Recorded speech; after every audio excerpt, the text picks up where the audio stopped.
हम लोग आज जो पढ़ेंगे वो है सेंटर ऑफ मास फ्रेम जो होता है उसके एप्लीकेशंस क्या होते हैं, उससे हम कैसे क्वेश्चन जल्दी बनाते हैं और कैसे उस मेथड को हम यूज करते हैं। ठीक है, हमने लास्ट क्लास में सेंटर ऑफ मास फ्रेम कुछ बताया, मैं उसको पहले रिकैप कर देता हूँ।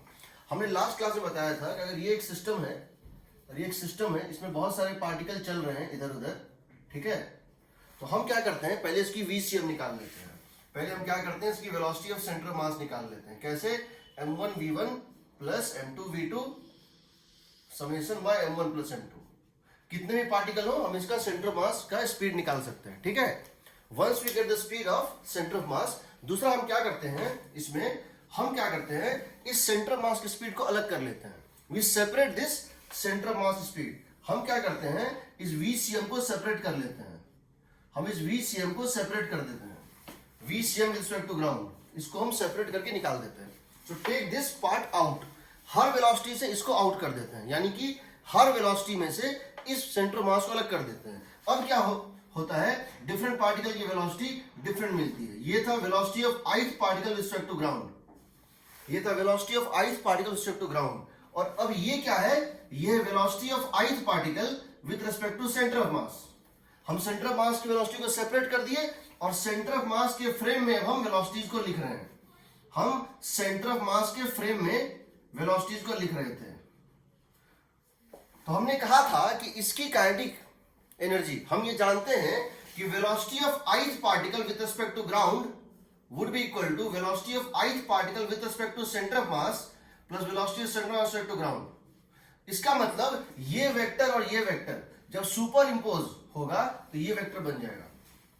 This vector plus this vector, इस कॉम्बिनेशन वाज दिस वेक्टर। ठीक, हमने इसको अलग कर दिया, हम सेंटर ऑफ मास फ्रेम में वेलोसिटीज को डाल दिए। हम ये कर सकते हैं क्योंकि ये वेक्टर क्वांटिटी है। हमने ये प्रूव किया था लास्ट क्लास में कि kinetic energy of the system in the ground frame में सिस्टम की काइनेटिक एनर्जी कैसे निकालेंगे, summation of half mi vi with respect to ground का होल स्क्वायर। यही होता है फॉर्मूला। लेकिन हमने कहा था इसको हम अगर ब्रेक कर दें इस तरह से, हर vi को अगर हम इस तरह से लिख दें दिस प्लस दिस, तो हम देखते हैं we are getting this is equal to summation of half mi vi with respect to centre of mass का whole square plus half total mass into VCM respect to ground का square. यानी कि हम कह सकते हैं कि this kinetic energy can be written as superimposition of two kinetic energy. This kinetic energy from ground frame can be think of as a superimposition of two kinetic energy. What is this? This is the kinetic energy if all the mass is assumed to be moving with constant speed of VCM. This is the kinetic energy of the system if all the particles of the system have common velocity VCM. This is called kinetic energy of center mass with respect to ground. This is the kinetic energy of the center mass with respect to ground. This part is due to half m total into velocity of center of mass whole square, external whole square. This quantity is the kinetic energy of the system as seen from the center of mass frame. This is the velocities. These are the velocities as seen while sitting inside center of mass. So this is the kinetic energy of the system in center of mass frame. This is the kinetic energy of system in center of mass frame. So I can write kinetic energy of the system with respect to ground is superimposition of two kinetic energy. One is internal kinetic energy.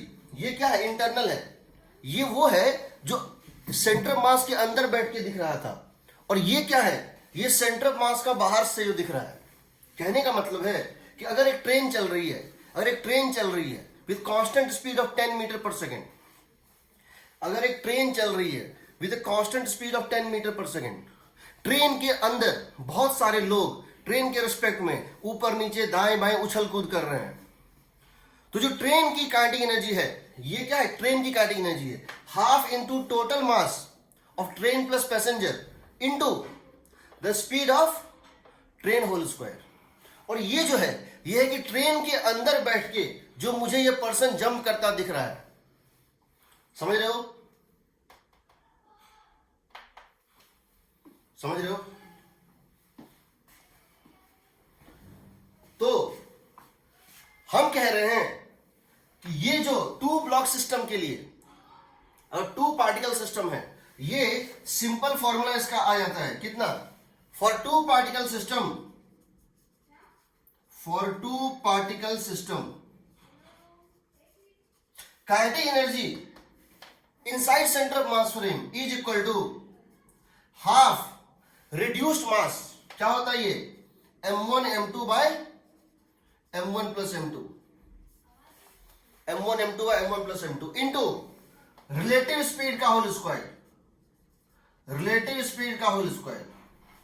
The kinetic energy of the system as seen from the center of mass for a two particle system, the kinetic energy of the system as seen from center of mass frame, centre mass में बैठ के देखेंगे तो kinetic energy जो दिखाई देता है वो दिखाई देता है half m1 m2 by m1 plus m2 into relative velocity between two particle, उसका होल स्क्वायर।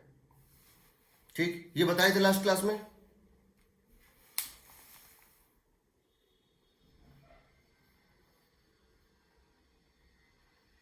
ये बताए थे लास्ट क्लास में। अब मैं इस पे आ रहा हूं, अब मैं इसको लेट अस सी। अब याद रखना, अब याद रखना, सबसे पहले हम इसके एप्लीकेशन में, इसके बहुत सारे एप्लीकेशंस हैं।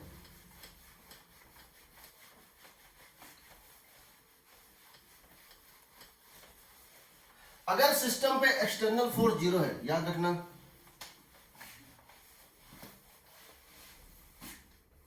तो हम यहां पे ये लिख रहे हैं कि kinetic energy of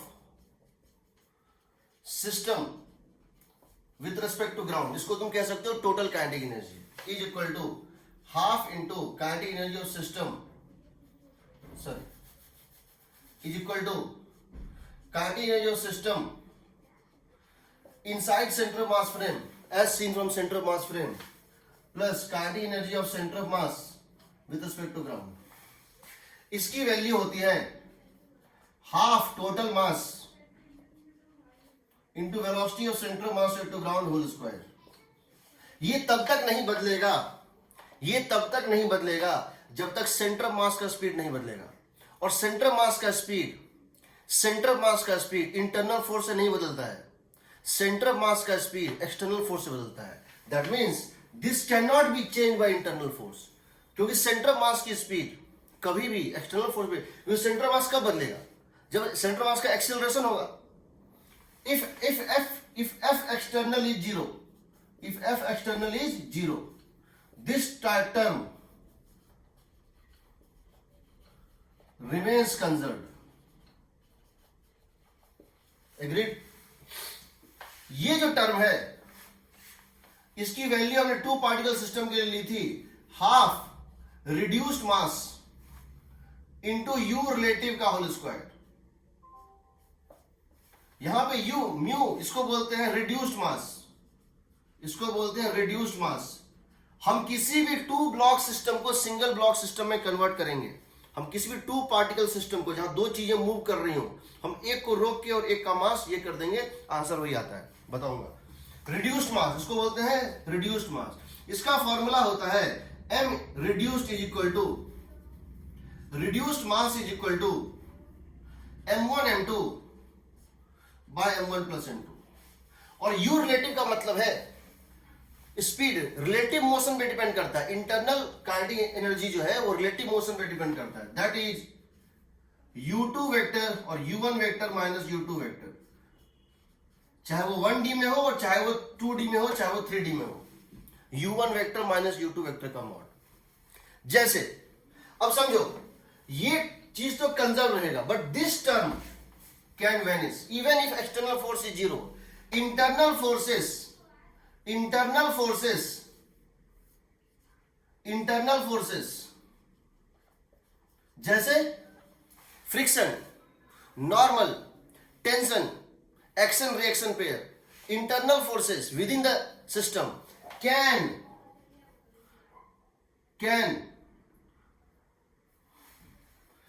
internal forces can क्या बोलेंगे इसको, इंटरनल फोर्सेस कैन इंक्रीज और डिक्रीज दिस टर्म। इसका मतलब ये जो टर्म है ये कन्वर्ट हो सकता है, किसमें कन्वर्ट हो सकता है, it can be converted into potential energy, gravitational potential energy और स्प्रिंग पोटेंशियल एनर्जी और हीट और लाइट और साउंड, कुछ भी ये कन्वर्ट होता है। इसका लॉस हो सकता है, इसका गेन हो सकता है, इसका लॉस या गेन नहीं होता है। ये पार्ट कंजर्व रहेगा और ये पार्ट लॉस या गेन करेगा, यही पार्ट। इसीलिए अगर इलास्टिक कोलिजन होगा तो ये पार्ट पहले लूज करेगा, जब स्प्रिंग अपने मैक्सिमम कंप्रेशन पे जाता है ये लूज करता है, फिर वापस रीगेन हो जाता है। ये part through out the motion conserve रहता है, second part through out the motion conserve रहता है, चाहे इलास्टिक हो, इलास्टिक हो, प्लास्टिक हो, कुछ भी हो। इलास्टिक कोलिजन में क्या होता है, ये पहले लूज करता है, पोटेंशियल एनर्जी में कन्वर्ट होता है, half K X max square, maximum compression में ये पार्ट कन्वर्ट होता है, फिर ये रीगेन हो जाता है। अगर इन इलास्टिक कोलिजन है, collision is perfectly in elastic, ये लूज होता है बट लूज होने के बाद ये स्प्रिंग में जाता है बट बाद में ये हीट बन जाता है। ये पार्ट लॉस हुआ या गेन हुआ इस पे डिपेंड करेगा, ये पार्ट लॉस हुआ या गेन हुआ इस पे डिपेंड करेगा क्या, कोलिजन इलास्टिक है, इन इलास्टिक है या पार्शियल इलास्टिक है। ठीक है, तो याद रखना, अगर तुमको कभी भी हम काइनेटिक एनर्जी लॉस्ट की बात बोल रहे हैं तो काइनेटिक एनर्जी लॉस्ट क्या होगा बताओ। इनिशियल जब सिस्टम था तो काइनेटिक ये था और ये था, ये कंजर्व रहा, ये चेंज हो गया, यू रिलेटिव बदल के क्या हो गया, वी रिलेटिव, यू रिलेटिव बदल के क्या हो गया, वी रिलेटिव होगा ना। अगर इनिशियल कोलिजन के पहले अगर रिलेटिव वेलोसिटी यू रिलेटिव था, कोलिजन के बाद वी रिलेटिव है, तो क्या लिख सकते हैं, दिस इनिशियल यू रिलेटिव, बाद में क्या हो गया, वी रिलेटिव। तो काइनेटिक एनर्जी इनिशियल क्या लिखोगे, काइनेटिक एनर्जी इनिशियल में क्या लिखोगे, half into reduced mass, half into reduced mass into u relative का होल स्क्वायर, सही ना, half into reduced mass into u relative का whole square plus half into total mass into velocity centroid ground का whole square. जो kinetic energy final होगा किसी collision के बाद क्या हो जाएगा, कोलिजन के बाद वेलोसिटी बदलेगी, ये वेलोसिटी नहीं बदलेगी, चाहे किसी भी टाइप की कोलिजन हो, सेंटर मास वेलोसिटी नहीं बदलती है। तो क्या हो जाएगा, half m1 m2 by m1 plus m2, इसको क्या लिख देंगे, V relative plus half into m into V C M square, क्योंकि वेलोसिटी में सेंटर मास कंजर्व है, ये टर्म वही रहेगा, ये टर्म बदल जाएगा। बट हमने E को क्या डिफाइन किया था, हमने E को डिफाइन किया था velocity of relative velocity of separation by relative velocity of approach, यही ना। हमने E को क्या डिफाइन किया था, relative velocity after collision by relative velocity before collision, that is called E, यही था ना। तो यहां पे V को क्या लिख देंगे, V रिलेटिव को E times of U relative. जब कोलिजन के पहले वो दोनों U रेट से नजदीक आए, कोलिजन के पहले वो दोनों U रेट से नजदीक है और कोलिजन के बाद दोनों V रेट से सेपरेट हो रहे हैं, तो V is equal to E times of UL होता है। यहां हम डाल देते हैं, कोलिजन के पहले U रिलेटिव था, कोलिजन के बाद V रिलेटिव है, इसको हम डाल देते हैं E times of U relative. अब ये बताओ E की वैल्यू अगर 1 होगी तो क्या ये दोनों इक्वल होगा, और E की वैल्यू 1 होगी तो क्या ये दोनों इक्वल होगा। ये टर्म तो पहले से सेम है, ये टर्म तो हमेशा सेम रहेगा, ये टर्म इसके कॉम्पोनेंट में ये क्या हो सकता है, या तो इसकी वैल्यू कहां से कहां लाई करती है, 0 से 1, ठीक है ना। अगर ये 1 होगा तो दोनों इक्वल हो जाएगा, काइनेटिक एनर्जी कंजर्व हो जाएगा। अगर ये 0 होगा ये टर्म खत्म हो जाएगा। तो याद रखना, डेल्टा के लॉस्ट जो काइनेटिक एनर्जी का लॉस होता है, जो काइनेटिक एनर्जी का लॉस होता है किसी कोलिजन में, उसकी वैल्यू क्या आएगी बताओ? क्या इसको लिख सकते हैं? के इनिशियल माइनस के फाइनल लिख सकते हैं। जब के इनिशियल माइनस के फाइनल करेंगे ये और ये कट जाएगा टर्म, कितना आएगा? डेल्टा के लॉस्ट कितना आएगा बताओ? काइनेटिक एनर्जी का लॉस कितना होगा बताओ?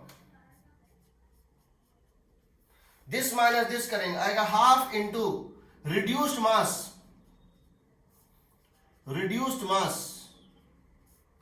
Into u relative square into 1 minus E square आएगा।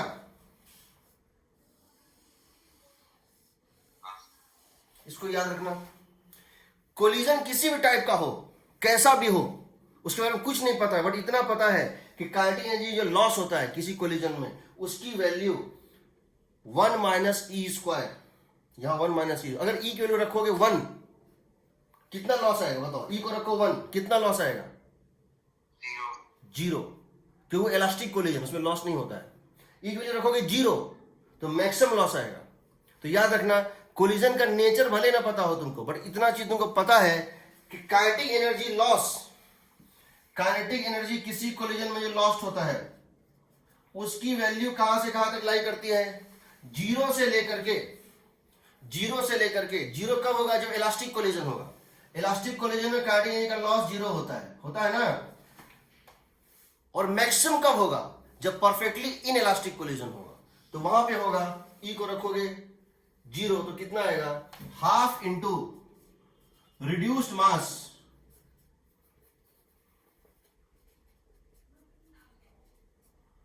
इंटू यू रिलेटिव का स्क्वायर, हाफ इंटू रिड्यूस्ड मास, इससे ज्यादा लॉस नहीं हो सकता है, ये मैक्सिमम लॉस है। तुमसे मैं पूछूंगा, अगर किसी कोलिजन में जो लॉस हो रहा है वो मैक्सिमम लॉस का 75% हो रहा है, अगर किसी कोलिजन में जो काइनेटिक एनर्जी का लॉस हो रहा है वो मैक्सिमम पॉसिबल लॉस का 75% हो रहा है, तो ई की वैल्यू कितनी होगी? तो क्या करोगे? ये जो काइनेटिक एनर्जी लॉस्ट है वो ये मैक्सिमम वैल्यू है ना, मैक्सिमम वैल्यू ऑफ लॉस कितना पॉसिबल है? ये पॉसिबल है ना। इसका 75% जितना मैक्सिमम लॉस हो सकता है, एक्चुअली में किसी पर्टिकुलर कोलिजन में जो मैक्सिमम लॉस हो सकता है, जो ई इक्वल टू 1 में, ई इक्वल टू 0 के केस में रहता है, उसका 75% लॉस हो रहा है। यानी this value is 3/4 times of this value, सही ना?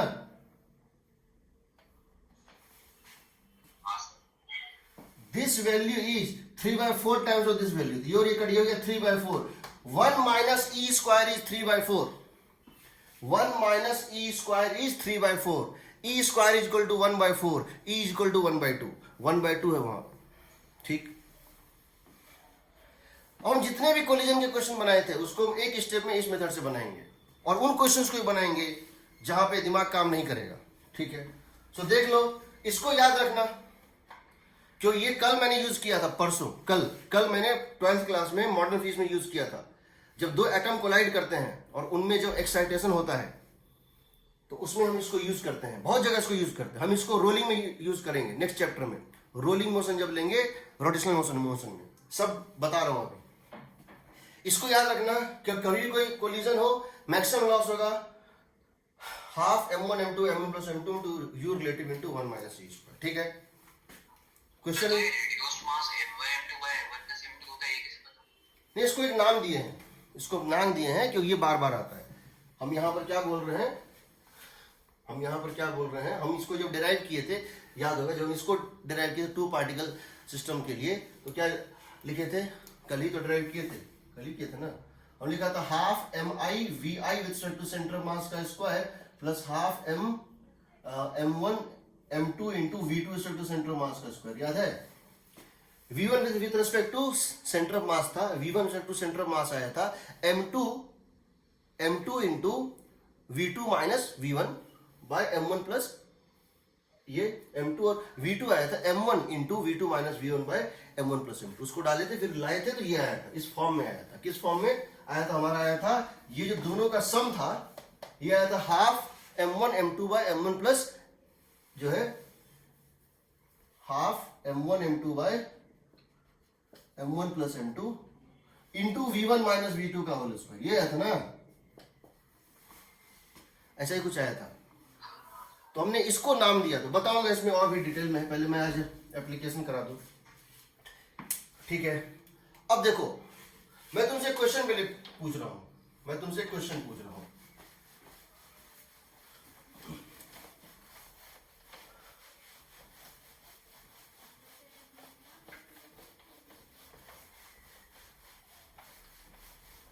Late us see some questions one by one. हम बहुत सारे क्वेश्चंस ले रहे हैं, कोलिजन को भी लेके और बिना कोलिजन वाले भी।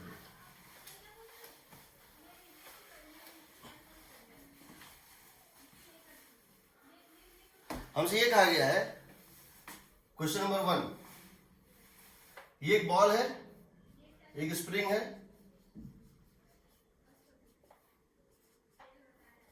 स्प्रिंग कांस्टेंट के है, इसकी मास m है, इसकी मास 2m है, ठीक है, m और 2m है।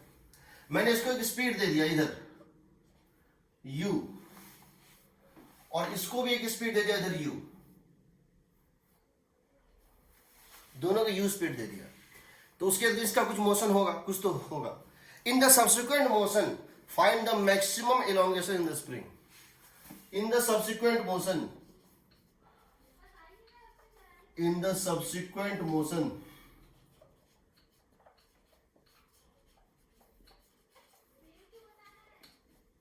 find the maximum elongation of the spring। क्या करेंगे, क्या करेंगे, मेरे पास दो मेथड है। पहला हम मोमेंटम कंजर्व करेंगे, क्योंकि जिसमें एलोंगेशन मैक्सिमम होगा दोनों की स्पीड हो जाएगी इक्वल, होगा ना। Yes sir. जिस मोमेंट पे एलोंगेशन मैक्सिमम होगा उसमें रेट ऑफ, जब भी कोई चीज मैक्सिमम होता है उसका डिफरेंशिएशन जीरो होता है।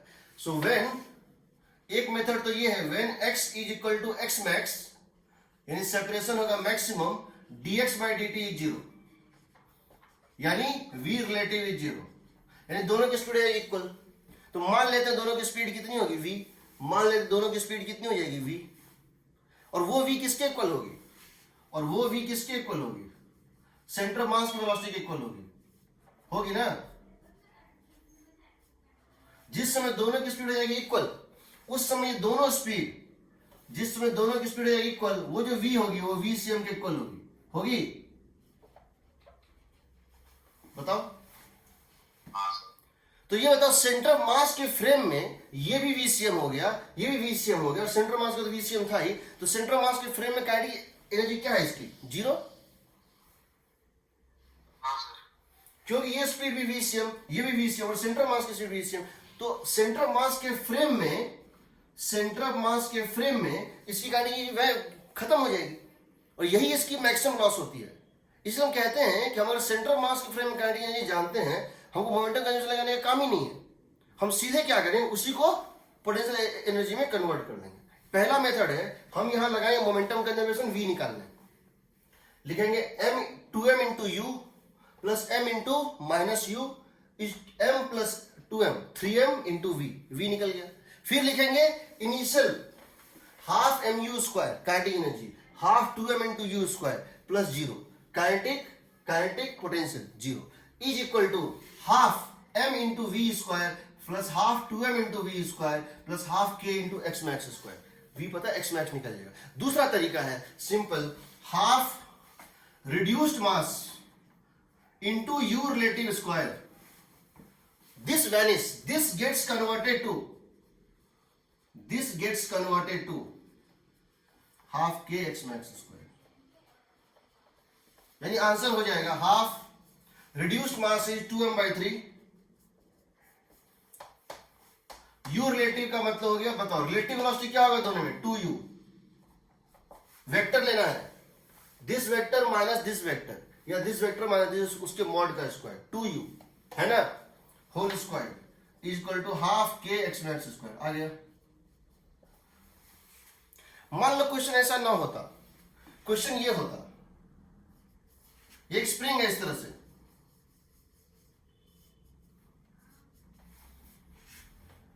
वही करते हैं। ये मास है m, ये मास है 2m। अब ये नेचुरल स्टेट में है, मैंने इसको स्पीड दे दिया ऊपर, कितना दे दिया u, u1, और इसको स्पीड दे दिया इधर, कितना u2।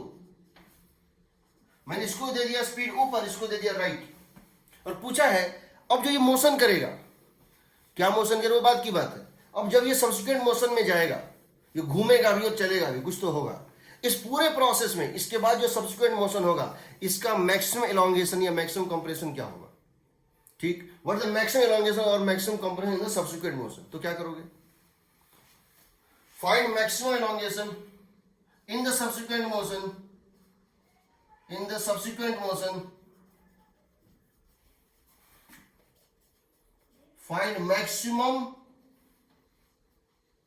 एलोंगेशन और कंप्रेशन। तो हम क्या करेंगे, इसको ग्राउंड फ्रेम में नहीं देखेंगे, ग्राउंड फ्रेम में देखने में बहुत प्रॉब्लम हो रही है। हम पहले इसका वेलोसिटी ऑफ सेंटर मास निकाल लेंगे, फिर वेलोसिटी ऑफ सेंटर मास में क्या देखेंगे, ये दोनों इक्वल अपोजिट मोमेंटम में है। सेंटर मास, जब हम सेंटर मास फ्रेम में बैठेंगे, पहले हम इससे सेंटर मास की वेलोसिटी निकाल लेंगे, वो कहीं इस डायरेक्शन में निकलेगी। हम पहले इन दोनों से क्या करेंगे, वेलोसिटी ऑफ सेंटर मास निकालेंगे, जो कि कहीं इस डायरेक्शन में होगी, ठीक है, इस डायरेक्शन में आएगी कुछ। अब इसके रेस्पेक्ट में अब क्या करेंगे, एक मान लेंगे एक प्लेन है, एक लिफ्ट है, एक स्पेस क्राफ्ट है जो इस डायरेक्शन में चल रहा है कांस्टेंट स्पीड, किससे, वीसीएम से। ये, और इसके अंदर ये पार्टिकल इक्वल अपोजिट मोमेंटम से चल रहा होगा, क्योंकि वो जीरो मोमेंटम फ्रेम होता है ना। ये दोनों ऐसे जाएगा और फिर रुक जाएगा, फिर वापस आएगा, फिर जाएगा, फिर ऐसे ऐसे करेगा। सेंटर मास के फ्रेम में इनकी मोमेंटम इक्वल एंड अपोजिट होगी। जब दोनों रुकेंगे तो दोनों एक साथ रुक जाएगा, यानी जीरो मोमेंटम फ्रेम है। तो क्या करेंगे हम, या तो वो करेंगे सिंपल हाफ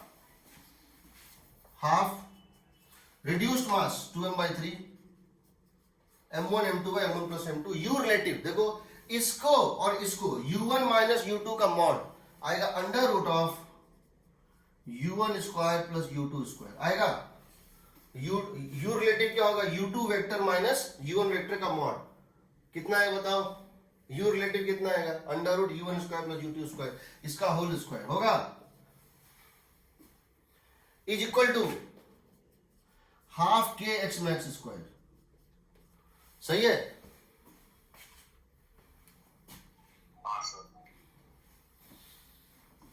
अगला इलस्ट्रेशन देखो, जब तुमको रोटेशन में पढ़ाएंगे रोलिंग मोशन, क्या बताएंगे, रोलिंग मोशन।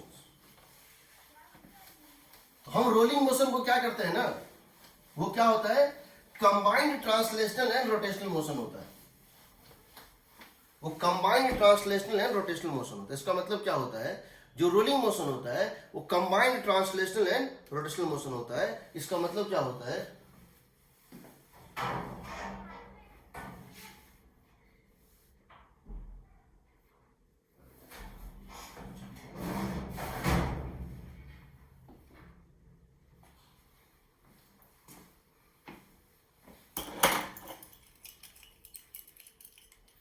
एक मिनट,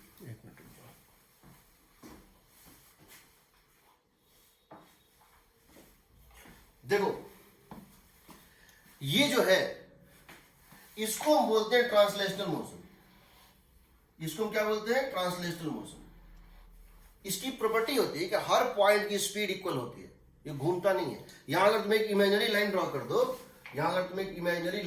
दो, ये लाइन अपनी ओरिएंटेशन एंगल किसी के साथ बदलेगा नहीं, इसको बोलते हैं ट्रांसलेशनल मोशन। एक पॉइंट की वेलोसिटी v है तो हर पॉइंट की वेलोसिटी v ही है, इसको बोलते हैं ट्रांसलेशनल मोशन। दूसरा होता है रोटेशनल मोशन। रोटेशनल में क्या होता है, यहां एक एक्सिस डाल दो, एक नेल से इसको पार करा दो, put A nail inside it, इसको एक नेल से पार करा दो और ऐसे इसको घुमाओ, तो ये जो नेल होगा ना, ये पॉइंट जैसे फैन घूमता है उसका सेंटर रेस्ट पे रहेगा और हर पार्टिकल अलग अलग इससे घूमता है। तो समझो अगर कोई चीज रोलिंग मोशन में है, यानी उसके सेंटर ऑफ मास की वेलोसिटी भी है वीसीएम और उसके पास एंगुलर वेलोसिटी भी है ओमेगा। उसके पास दो चीजें हैं, एक उसके सेंटर मास की वेलोसिटी वीसीएम और एक उसके पास एंगुलर वेलोसिटी ओमेगा। यानी वो घूम भी रहा है जैसे एक टायर होता है, जैसे किसी व्हीकल का जो पहिया होता है, वो क्या होता है, उसका सेंटर के अबाउट वो घूमता भी है और सेंटर चलता भी है। सेंटर तो मूव कर रहा है, एक्सिस मूव कर रहा है और एक्सिस के अबाउट रोल ये हो रहा है। या हम एक क्या करें, हम एक फैन ले लें, टेबल फैन ले लें, और टेबल फैन को लेके, ये एक गिरनी है, हम गिरनी लेके ऐसे बैठे हुए हैं और हम जिस कार में बैठे हैं वो कार चल रही है। तो जो पर्सन, जो मुझे क्या दिखेगा, जो पर्सन कार में उसको क्या दिखेगा, उसमें उसको ये सिर्फ सर्कुलर, उसको सिर्फ ये रोटेशन में दिखाई देगा। लेकिन जो पर्सन रोड पे बैठा है उसको क्या लगे, रोटेट भी हो रहा है और चल भी रहा है, दोनों दिखे, उसको बोलते हैं combined translation and rotation motion. तो हम क्या करते हैं, इसको दो मोशन में ब्रेक कर देते हैं। कौन सा, हम कहते हैं पहली बात, दो इंडिपेंडेंट मोशन का समेशन ले रहे हैं, प्योरली ट्रांसलेशनल।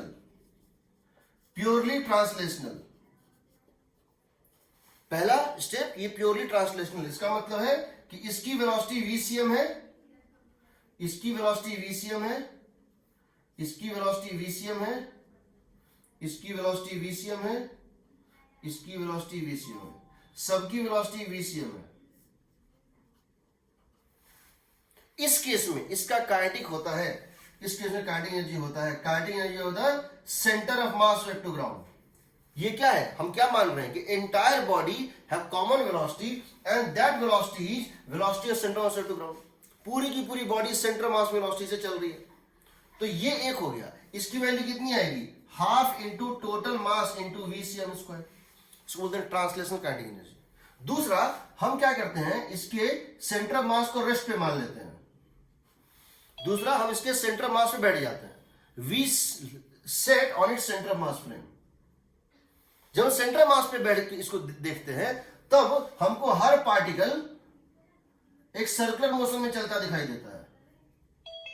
हमको ये डिस्क का हर पार्टिकल एक सर्कुलर मोशन में चलता दिखाई देता है, जिसकी वेलोसिटी अलग अलग है। इसकी वेलोसिटी है ओमेगा इंटू आर या omega into x1, omega into r1। इसकी वेलोसिटी है ओमेगा इंटू r1। इसकी वेलोसिटी जो पास में है, इसकी वेलोसिटी कितनी है, ओमेगा इंटू r2, है ना।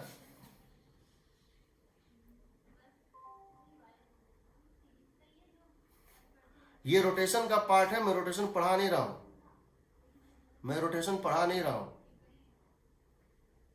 ये रोटेशन का पार्ट है, मैं जानता हूं, बट मैं रोटेशन पढ़ा नहीं रहा हूं। मैं बस ये बता रहा हूं कि हम रोटेशन में क्या करने वाले हैं। क्योंकि जिस दिन रोटेशन में करेंगे, बहुत सारे लोग बोलेंगे सर सेंटर मास फ्रेम दोबारा पढ़ा दिया, उसमें ध्यान नहीं दिया, तो सोचा था ये क्या होता है।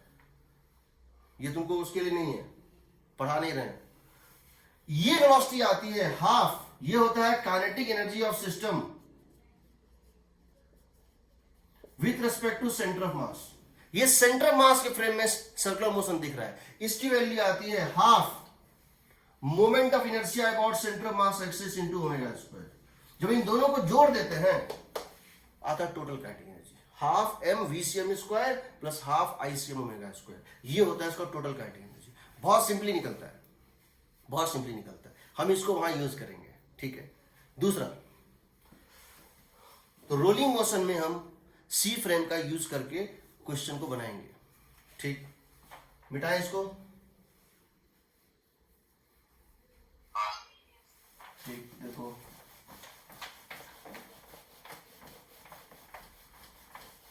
अगला इलस्ट्रेशन देखो,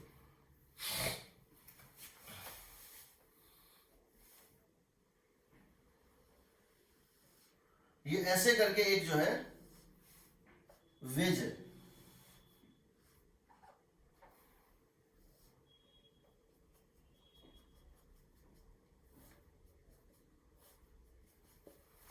ये ऐसे करके एक वेज है। आपने यहां से एक m1 मास को एक स्पीड दे दिया है u1, और ये m2 मास है जो कि रेस्ट पे था, नो फ्रिक्शन एनीवेयर, कहीं कोई फ्रिक्शन नहीं है, ठीक, कहीं कोई फ्रिक्शन नहीं है। समझ रहे हो, ये एक वेज था, आपने इसको एक स्पीड दे दिया। पूछा गया है ये इसके ऊपर ऐसे ऐसे जाएगा और एक पर्टिकुलर हाइट अटेन के बाद फिर वापस आ जाएगा, आएगा ना। हाँ sir. Find the maximum height attained by this block over the wedge before coming back. So question है find the maximum height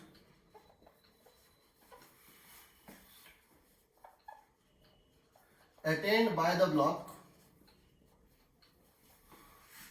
over the wedge before returning back। तो क्या करेंगे समझो, हम इसको दोनों मेथड से बना रहे हैं, एक ट्रेडिशनल मेथड से और एक सी फ्रेम के मेथड से, दोनों से बनाएंगे। तो हम कह रहे हैं कि मान लेते हैं कि जब ये यहां पहुंचा, जब ये चलता हुआ यहां पहुंचेगा तो क्या होगा, जब ये चलेगा इस तरह से, तो जब यहां पहुंचेगा तो इनके बीच में नॉर्मल लगेगा, लगेगा जी। ये नॉर्मल का एक कंपोनेंट इसको स्पीड देगा, तो इसको स्पीड तो मिलेगा और ये यहां तक पहुंच भी जाएगा। मान लेते हैं कुछ ऐसा होगा, मान लेते हैं कुछ ऐसा जो है होगा, और उसके बाद जो है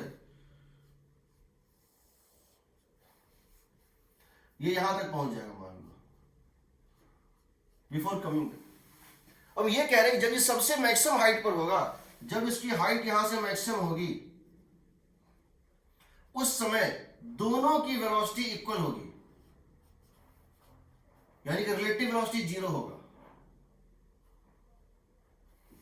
जिस समय ये मैक्सिमम हाइट पे पहुंचेगा उस समय ब्लॉक और इसके बीच में रिलेटिव वेलोसिटी वैनिश हो जाएगी। At maximum height means maximum potential energy, relative velocity vanish, relative velocity between them vanish। क्यों वैनिश कर जाएगी, दोनों की speed same magnitude same direction, यानी कि रिलेटिव वेलोसिटी 0 हो जाएगी। रिलेटिव वेलोसिटी में जब पोटेंशियल एनर्जी मैक्सिमम होगा, ऐसा क्यों, ऐसा क्यों होगा? जब पोटेंशियल एनर्जी मैक्सिमम होगी तो काइनेटिक एनर्जी मिनिमम होगी। काइनेटिक एनर्जी मिनिमम होगी इसका मतलब है, काइनेटिक एनर्जी मिनिमम होगी इसका मतलब है कि वेलोसिटी का वो कंपोनेंट जो बदल सकता है वो मिनिमम होगा, और जब वेलोसिटी का वो कंपोनेंट जो बदल सकता है वो है यू रिलेटिव, रिलेटिव वेलोसिटी वो कंपोनेंट है जो बदल सकता है, वो चूंकि मिनिमम होगा, इसीलिए जब वो होगा मिनिमम, इसका मतलब है कि जब वेलोसिटी का कंपोनेंट होगा मिनिमम, तो मिनिमम का मतलब क्या है, उसका डिफरेंशिएशन होगा 0। ये कह सकते हैं find the maximum height obtained by the block before coming back. पहला इक्वेशन तुम लिख सकते हो मोमेंटम कंजर्वेशन, ये मैंने पहले ही बताया था क्या होता है। इस पूरे सिस्टम को मान लो, इन दोनों को सिस्टम मान लो, इसके ऊपर एक्सटर्नल फोर्स क्या क्या है बताओ। अगर हम m प्लस एम को, अगर हम m1 प्लस m2 को सिस्टम मान लें, अगर m1 प्लस m2 को सिस्टम मान लें, इसके ऊपर एक्सटर्नल फोर्स क्या क्या है बताओ। एक है m1g, क्योंकि धरती इस सिस्टम के बाहर है, earth is pulling by force m1g। दूसरा m2g एक्सर्टेड बाय अर्थ, अर्थ इसके बाहर है। तीसरा है नॉर्मल फ्रॉम द ग्राउंड, तीसरा है नॉर्मल फ्रॉम द ग्राउंड, तीसरा है नॉर्मल फ्रॉम द ग्राउंड। ये यहां से लग रहा है नॉर्मल, ये भी एक्सटर्नल है, बाकी ये तो इंटरनल है ना, ये तो एक्शन रिएक्शन पे है। तो एक चीज तो गारंटेड है, जो एक्सटर्नल फोर्स है इस पूरे सिस्टम पे m1 प्लस m2 पे, उसका कोई भी x कंपोनेंट नहीं है, उसका कोई भी x कंपोनेंट नहीं है, उसका कोई भी कंपोनेंट हॉरिजॉन्टल डायरेक्शन नहीं है। इसका मतलब है कि fx 0 है, इसका मतलब है मोमेंटम x डायरेक्शन में कंजर्व रहेगा। Agreed? Momentum in x direction is conserve, सही है ना। इसका मतलब है पहले क्या था, मोमेंटम क्या था पहले x डायरेक्शन बताओ, m1 u1, और अब कितना है, अब कितना है m1 plus m2 into vx, सही है। तो vx निकल गया, कितना आ गया M1U1 bye M1 plus M2। आ गया ना?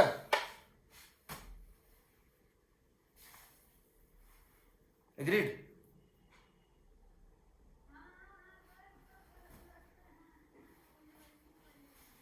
सही है। अगर क्वेश्चन ये पूछा गया होता, अगर ये क्वेश्चन पूछा गया होता, what is the speed of the wedge और speed of the block when attains the maximum height, तो क्वेश्चन यही बन गया।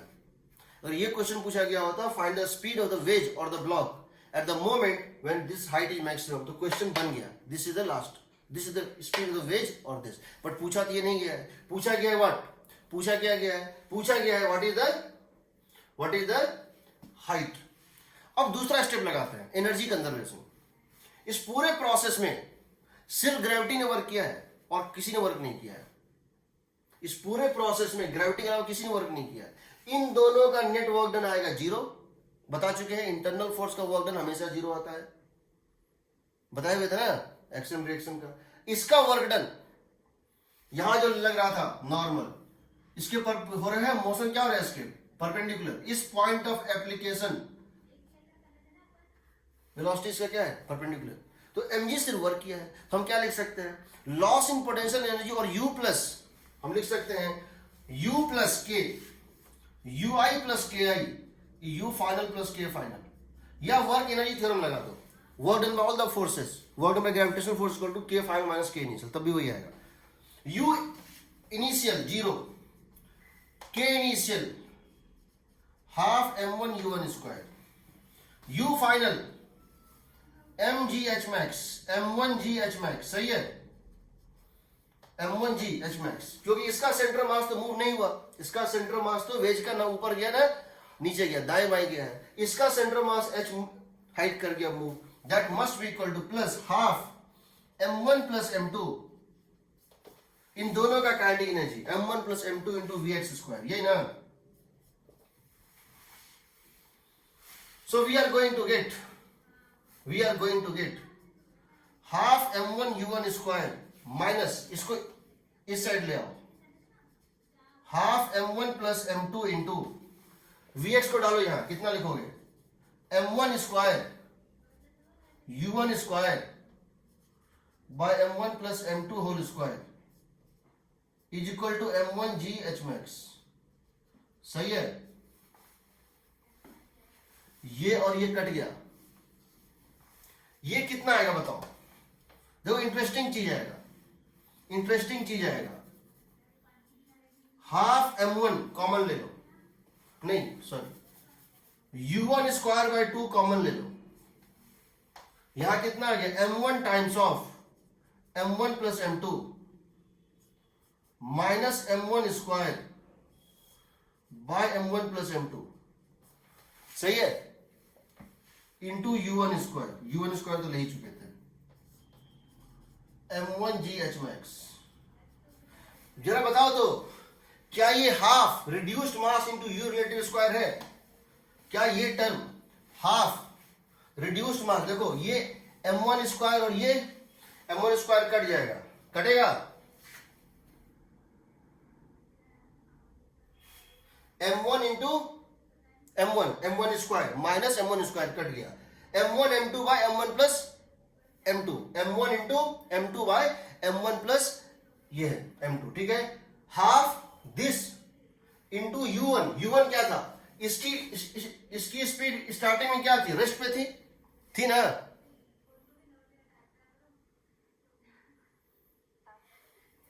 बिगिनिंग में ये रेस्ट पे था, इसका स्पीड था u1, तो रिलेटिव स्पीड क्या था वेज और ब्लॉक में?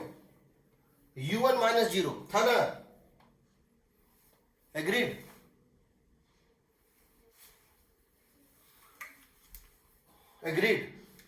तो हम यहां एक ही स्टेप लिखते, क्या लिखते? Half reduced mass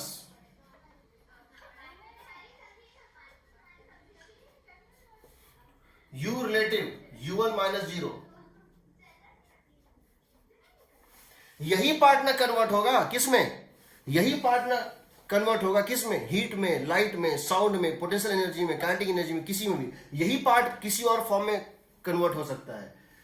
m1 u1 m1 u1 by m1 plus m2, m1 into u1 plus m2 into 0 by m1 plus m2, ये पार्ट सेंटर ऑफ मास की वेलोसिटी है, ये वैनिश नहीं हो सकता है, ये कंजर्व रहेगा, याद रखना। इसीलिए तुम सीधे इस पार्ट को क्या कर सकते हो, कन्वर्ट कर दो किसमें, m1g h max। एक स्टेप का क्वेश्चन नहीं है,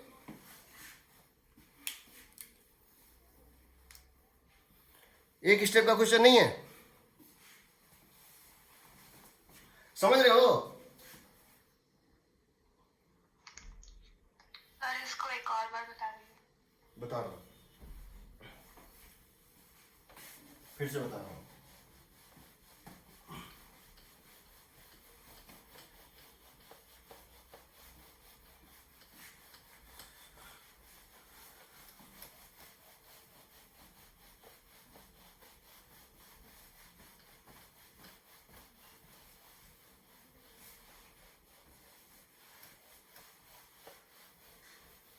पहले मैं तुम्हें शॉर्टकट ही बताता हूँ, बाद में उसका लॉन्ग कट बताऊंगा, ठीक है?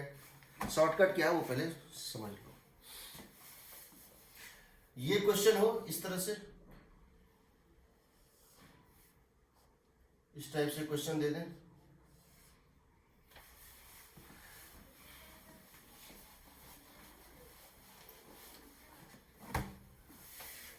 क्वेश्चन नंबर 1, क्वेश्चन ये है कि ये इस तरह से है,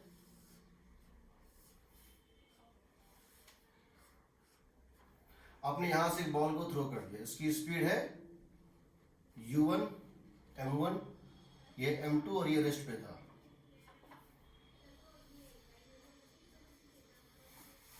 पूछा गया है कि जब ये अपने मैक्सिमम हाइट पे पहुंच जाएगा, पूछा गया है कि जब ये अपने मैक्सिमम हाइट पे पहुंच जाएगा, यहां पर इस वेज के ऊपर जब ये मैक्सिमम हाइट अटेन कर लेगा और इसके रेस्पेक्ट में रुकेगा तब वापस आएगा। पहले इसके रेस्पेक्ट में ये, पहले इसके रेस्पेक्ट में ऊपर जा रहा था और अब इस मूवमेंट के बाद इसके रेस्पेक्ट में ये नीचे आएगा। तो इसकी मैक्सिमम हाइट कितनी होगी? पहला ये क्वेश्चन है। दूसरा क्वेश्चन ये है, ये एक वेज है,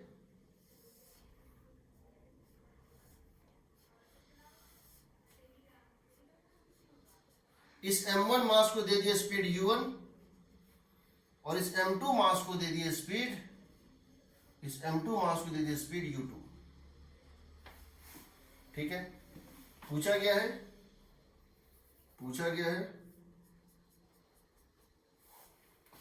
कि जब ये अपनी मैक्सिमम हाइट पे पहुंचेगा, कितना ये मैक्सिमम हाइट गेन करेगा, ठीक है? तीसरा क्वेश्चन ये है,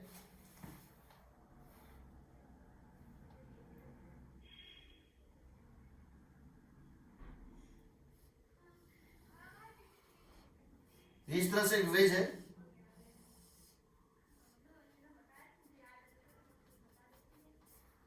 इसकी रेडियस है r, इसकी मास है m2, आपने यहां से बॉल को रिलीज कर दिया, रेस्ट में से छोड़ दिया, लेफ्ट फ्रॉम रेस्ट, ठीक है? इसको आपने यहां से छोड़ दिया, ये भी रेस्ट पे था, ये भी रेस्ट पे था, तो ये इस पे नीचे स्लिप करेगा, यहां पहुंचेगा। आपको ये बताना है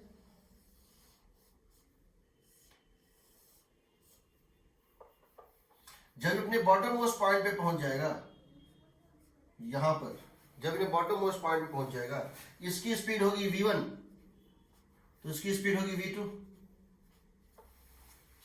आपको ये बताना है v relative that is v1 plus v2 कितना आएगा, ठीक है? तीनों केसेस में जो हम काम कर रहे हैं, ऐसे और भी बहुत सारे केसेस है, ग्रेविटेशन का है, इलेक्ट्रोस्टैटिक्स का है, मैग्नेटिज्म का है, सब जगह पे है, स्प्रिंग में आएगा भी बहुत सारा केस, अभी हम लेंगे।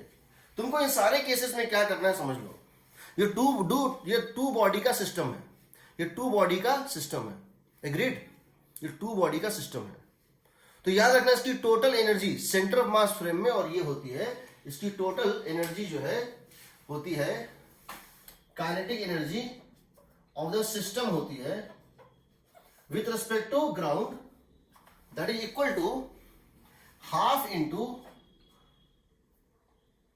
रिड्यूस्ड मास, हम डायरेक्ट लिख रहे हैं, इंटू यू रिलेटिव का स्क्वायर, ये स्टार्टिंग में था, ये स्टार्टिंग में था, plus half total mass into v seven to ground का square. Now this is not going to change, this is going to remain conserved, but this is going to change in form of anything. तो जब ये ऊपर जाएगा तो इस system की kinetic energy घटेगी कि बढ़ेगी, सो बताओ. जब ये धीरे धीरे हाइट गेन करेगा तो इस पूरे सिस्टम की काइनेटिक एनर्जी इंक्रीज करेगी, डिक्रीज करेगी, कम हो जाएगी. कम होगी. कौन सी पार्ट कम होगी, ये या ये पार्ट कम होगी ना, ये पार्ट कम, ये कम नहीं होगी. और जब ये मैक्सिमम हाइट पे जाएगा ये पूरा का पूरा वैनिश हो जाएगा. This is the loss, this is going to convert into mg, या इसको लिखो, this is going to convert into, this is going, this the maximum value. ये घटते घटते घटते फाइनली क्या हो जाएगा, जीरो हो जाएगा. ये कन्वर्ट हो जाएगा, convert into gravitational potential energy. यानी कि तुम यहां क्या लिख सकते हो, half into reduced mass m1 m2 by m1 plus m2 into u relative, ये u1 और ये जीरो, u1 माइनस जीरो का whole square is equal to, जब ये ऊपर पहुंच गया तो ग्रेविटेशनल पोटेंशियल का चेंज क्या हुआ, ये तो हो गया, ये हो गया डिक्रीज. समझ लो, ये शुरू में था, ये शुरू में था, बाद में नहीं है. तो स्टार्टिंग में ये था u1 स्क्वायर, बाद में हो गया zero. This the loss in kinetic energy. Starting में ये वैल्यू था और बाद में टॉप मोस्ट पॉइंट पहुंचेगा, ये पूरी की पूरी वैनिश हो जाएगी. ये किसमें कन्वर्ट होगी, पोटेंशियल एनर्जी. किसके पोटेंशियल एनर्जी में, इसके नहीं ना, इसका तो हाइट बदला नहीं, m1gh. यहां क्या करोगे, हाफ, u1 plus u2 हो जाएगा. बिल्कुल, और कुछ नहीं होगा. Half m1 m2 by m1 plus m2 u1 plus u2 whole square is equal to m1gh centre of mass, hmax. यहां क्या होगा देखो, यहां से जब ये यहां तक आया, इसका साइज मान लो नेग्लिजिबल है, जब ये यहां से यहां तक आया तो इसका सेंटर ऑफ मास कितना नीचे आया, r आया ना. तो gain in potential energy is equal to increase in, sorry, loss in potential energy is equal to increase in kinetic energy. यहां क्या लिख देंगे, loss in potential energy is equal to gain in kinetic energy. But gain in kinetic में ये part common है पहले और अब, इसका गेन नहीं हो रहा है, गेन इसका हो रहा है.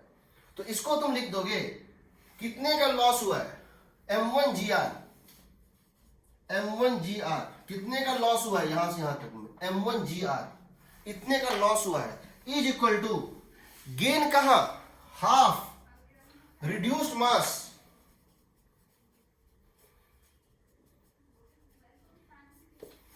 v1 plus v2 whole square. समझ रहे हो,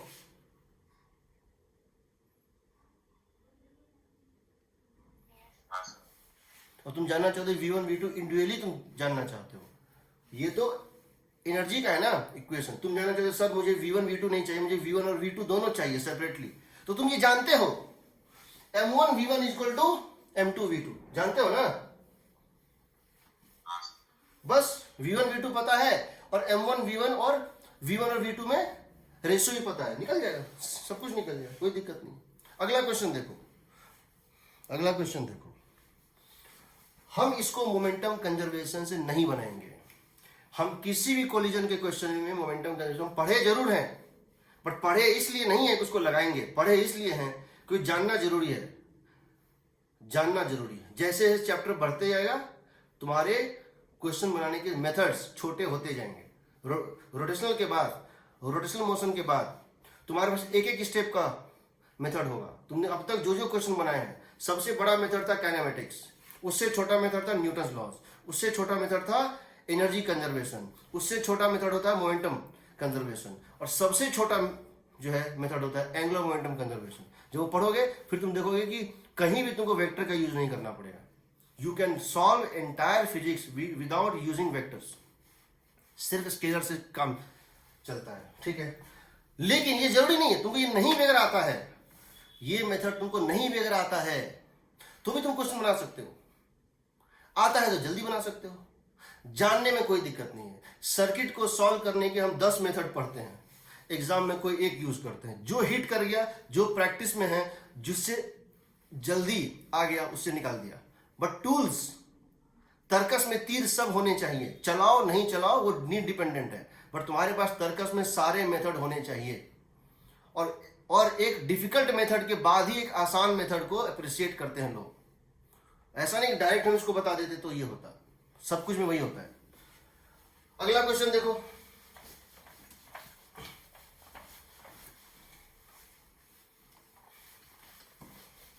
कहीं भी हम 2 ब्लॉक सिस्टम देखते हैं, मान लो मेरे से ये पूछा गया है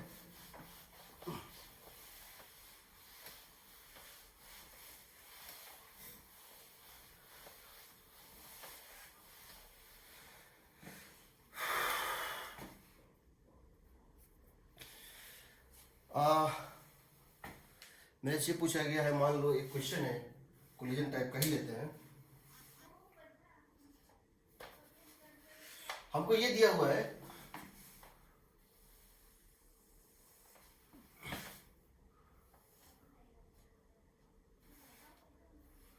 ये 2 मासेस है,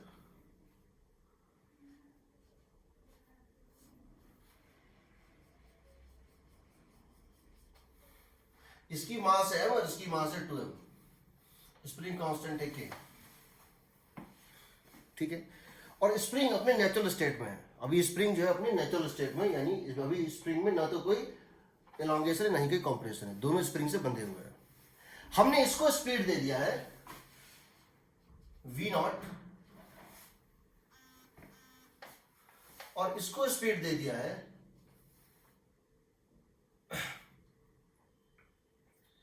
मान लो हमने इसको स्पीड दे दिया है v0 और इसको स्पीड दे दिया है, मान लेते हैं कि 2v0 मान लेते हैं 4, चलो 4v0 मान लेते हैं। हमने दोनों को एक स्पीड दे दिया और छोड़ दिया। अब क्या होगा? अब होगा क्या? सबसे पहले इसकी स्पीड है ज्यादा, एलोंगेट करेगा ना। जैसे जैसे ये एलोंगेट करे, स्प्रिंग में भी एलोंगेशन, अभी दोनों दूर भागेगा, दोनों के बीच में सेपरेशन बढ़ेगा क्योंकि इसकी स्पीड ज्यादा है। बट जैसे जैसे सेपरेशन बढ़ेगा स्प्रिंग में एलोंगेशन बढ़ेगा, तो इसकी स्पीड घटेगी, इसकी स्पीड बढ़ेगी। समय के साथ इसका स्पीड हालांकि दूर जा रहा है बट ये स्पीड घट रहा है, ये स्पीड कम है बट ये स्पीड धीरे धीरे बढ़ रहा है। एक समय दोनों स्पीड इक्वल हो जाएगी, उस समय एलोंगेशन मैक्सिमम होगा। एक समय क्या होगा?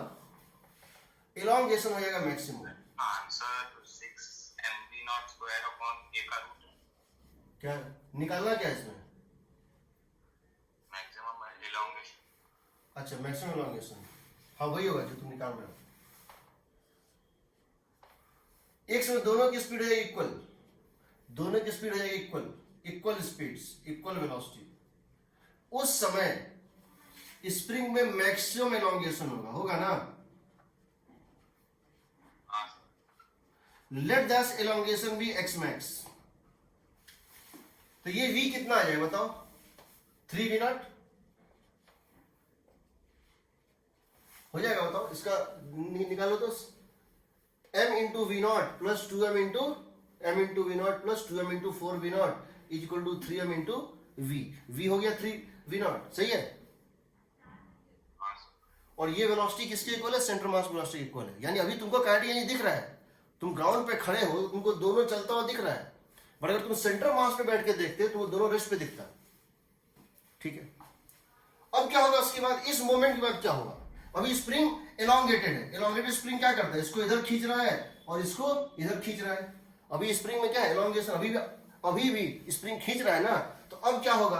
अब ये पीछे की तरफ स्पीड गेन, अब इसकी स्पीड इस मोमेंट के बाद इसकी स्पीड 3v0 से कम हो जाएगी, इसकी स्पीड 3v0 से ज्यादा हो जाएगी।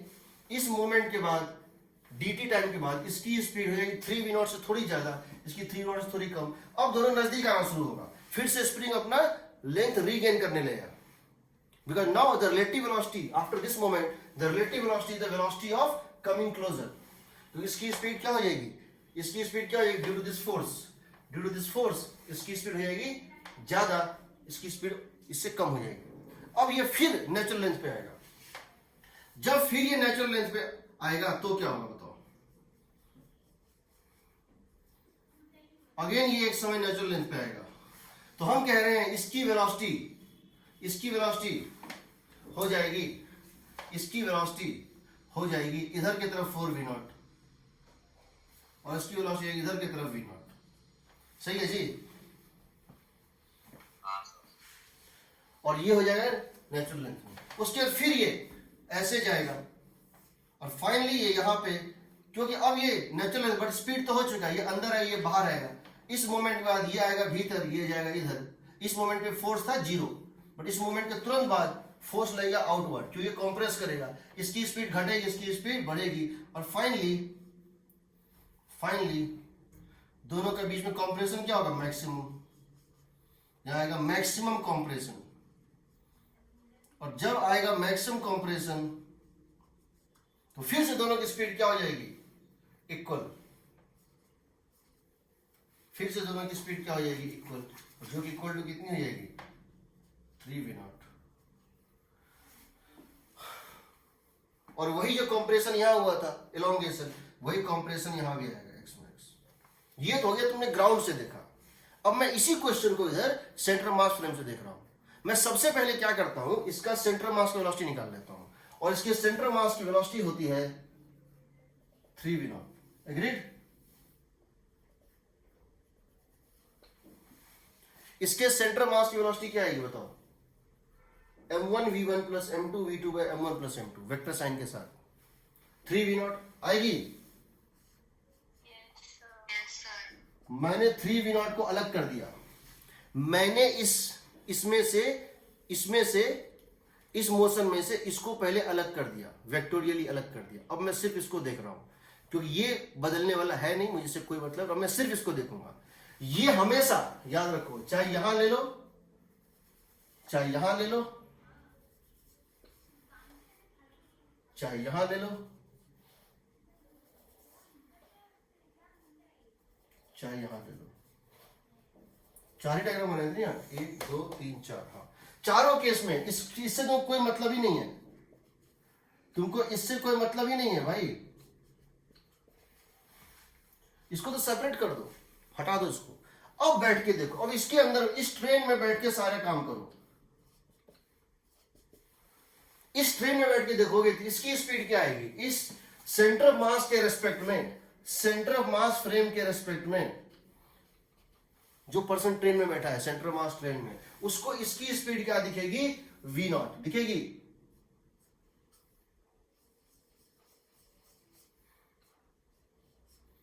क्या इसको इसकी स्पीड दिखेगी v0,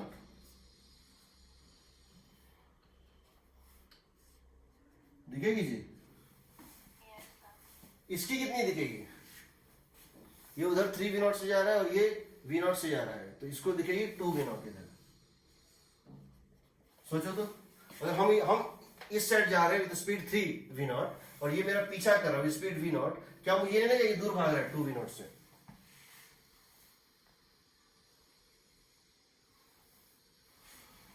मैं जा रहा हूं इधर, देखो अगर मैं इधर जा रहा हूं विद स्पीड 3v0, तो मेरे रेस्पेक्ट में इसकी स्पीड क्या होगी, v0 राइट। मेरे रेस्पेक्ट में इसकी स्पीड क्या होगी, v0 राइट। और मेरे रेस्पेक्ट में या इसके रेस्पेक्ट में मेरी स्पीड क्या होगी, इसके रेस्पेक्ट में मेरी स्पीड क्या होगी, 2v0 राइट।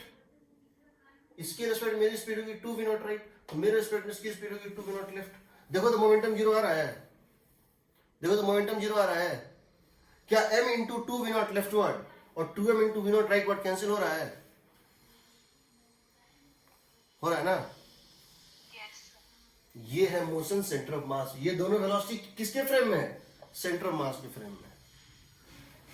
अब क्या होगा, ये तो जीरो मोमेंटम फ्रेम है, तो चलेगा, रुकेगा। जब रुकेगा इसकी मोमेंटम हमेशा जीरो रहेगी, इसके फ्रेम में ये दोनों क्या है, जीरो मोमेंटम फ्रेम में, this momentum plus this momentum zero.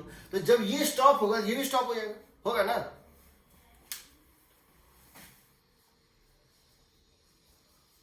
जब ये मैक्सिमम एलोंगेशन पे जाएगा दोनों स्टॉप हो जाएगा, सही है जी। At maximum elongation both stops, ये रेस्ट पे आ जाएगा, ये रेस्ट पे आ जाएगा। क्यों, एक तो रेस्ट पे नहीं आ सकता है, मोमेंटम जीरो तो हमेशा जो दोनों के साथ में रेस्ट पे आना है। एक का momentum zero, P minus P is equal to zero plus X, तो एक्स इज जीरो, तो जीरो होगा, सही है। ये रुक गया जाके, और फिर ये वापस आएगा, फिर ये वापस आएगा और अपने उसी स्टेट पे आएगा, नेचुरल स्टेट पे। तो वही वेलोसिटी जिससे ये पहले चला था वही रीगेन कर लेगा 2v0, और ये कितना गेन करेगा इस डायरेक्शन में, v0। ये हो गया नेचुरल लेंथ। और फिर जब ये मैक्सिमम कंप्रेशन पे जाएगा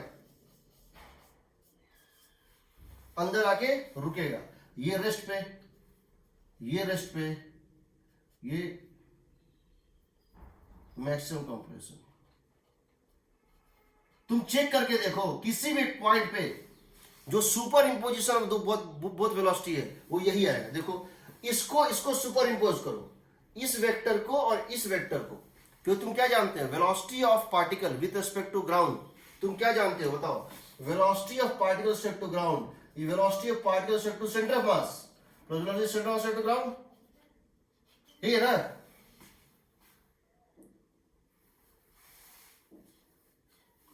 सही है। ये पूरे मोशन में कांस्टेंट है, ये पूरे मोशन में कांस्टेंट है, कितनी 3v0। ये पूरे मोशन में कांस्टेंट है प्लस 3v0, ये पूरे मोशन में कांस्टेंट है प्लस 3v0, जबकि ये माइनस 2v0 से प्लस 2v0 चेंज हो रहा है, फ्लक्चुएट हो रहा है। ये माइनस 2v0 से प्लस 2v0 तक चेंज हो रहा है, ये ना। तो इसकी वैल्यू कांस्टेंट है 3v0, इसकी वैल्यू कांस्टेंट है 3v0। जरा यहां देखो, इस 3v0 को और इसको सुपर इंपोज करोगे, कितना आएगा v0, ये है माइनस 2v0, ये है 3v0, तो कितना आएगा v0 आ रहा है। और इसको सुपर इंपोज करोगे आएगा 4v0। यहां देखो जब ये रुक गया, सेंट्रल मास फ्रेम में जब ये रुक गया, जीरो और इसको सुपर इंपोज करो, कितना आएगा 3v0। ये रुक गया इसके रेस्पेक्ट में, ये हो गया जीरो, जीरो और 3v0 को सुपर इंपोज करो 3v0। जब ये यहां पहुंचा, इस 3v0 को, एक मिनट, ये 5v0 होगा ना, एक मिनट, हाँ ये होगा 5v0, यहां गलत लिखे, ये होगा 5v0 और ये होगा 2v0, ये होगा 5v0, ये होगा 2v0। देखो इस फ्रेम में जो ये 2v0 से गया था, ये 2v0 यहां गेन करेगा, राइट, और ये इसके फ्रेम में गया था v0 से, तो आएगा v0 से लेफ्ट। अब जब इन दोनों को सुपर इंपोज करोगे क्या आएगा 5v0, और जब इन दोनों को सुपर इंपोज करोगे राइट आएगा, सॉरी हाँ ये राइट आएगा 2v0। ठीक, यहां देखो फिर से वही 3v0 और 3v0। अब जरा सोचो क्या हो रहा है, ये वेलोसिटी कांस्टेंट है, ये पार्ट कांस्टेंट है और ये पार्ट वेरी कर रहा है, ये पार्ट लॉस भी हो रहा है, रीगेन भी हो रहा है। कभी इसकी वैल्यू देखो, this is a function of time, this is a function of time, but this is constant, agreed, समझ रहे हो ना। अगर हमसे पार्टिकल 1 की वेलोसिटी पूछी गई है, कहां कहां क्या क्या होगी, तो समझ लो पार्टिकल 1 की वेलोसिटी 3v0 कांस्टेंट होगा, 3v0 कांस्टेंट होगा, 3v0 कांस्टेंट रहेगा सेंटर ऑफ मास का, और ये वैल्यू माइनस 2v0 से 2v0 के बीच में लाई करेगा। This part lies between minus 2v0 to plus 2v0 to 2v0। यानी जब इसका सुपर इंपोजिशन करोगे तो मिनिमम वेलोसिटी कितनी मिलेगी v0, मिनिमम कितनी मिलेगी v0, मैक्सिमम कितनी मिलेगी 5v0। जबकि इसके लिए देखोगे तो क्या होगा बताओ, 3v0 कांस्टेंट 3v0 कांस्टेंट, इसकी वेलोसिटी सेंटर मास के रेस्पेक्ट में maximum plus v0, minimum minus v0, so minus v0 two plus v0, तो कितना आ जाएगा बताओ, 2v0 टू 4v0। तो अगर तुझे पूछें क्या इस पूरे मोशन में ऐसा पॉसिबल है कि कभी भी इसकी स्पीड 0 हो, तो नहीं पॉसिबल है, क्योंकि इसकी मिनिमम वैल्यू क्या होगी बताओ, -2v0 प्लस 3v0, v0 और 2v0 से 5v0 के बीच में लाई करेगी। इसकी वेलोसिटी ग्राउंड फ्रेम में v0 से 5v0 के बीच में लाई करेगी। इन दोनों को जोड़ोगे तो होगा v0 और इन दोनों जोड़ोगे 5v0। क्या इसकी वेलोसिटी कभी 6v0 पॉसिबल है? ग्राउंड फ्रेम में नहीं पॉसिबल है। समझ हो ना?